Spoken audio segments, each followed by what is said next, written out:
Здравствуйте вам. Не могли бы вы сказать свои впечатления о нашем городе, о концерте? Вообще, честно говоря, мы впервые в нашем городе.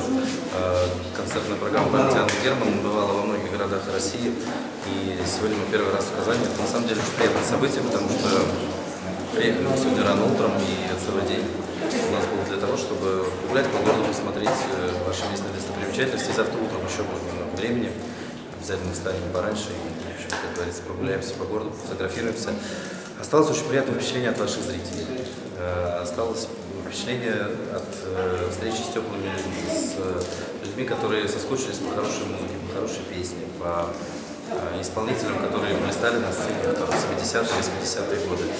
Сегодняшний прием, который нам устроили зрители, еще раз доказывает то, что и творчество Анны Герман, и творчество этих артистов, которые сегодня выходили на сцену, оно, конечно, востребовано, нужно, и зрители каждый раз хотят вновь и вновь встречаться.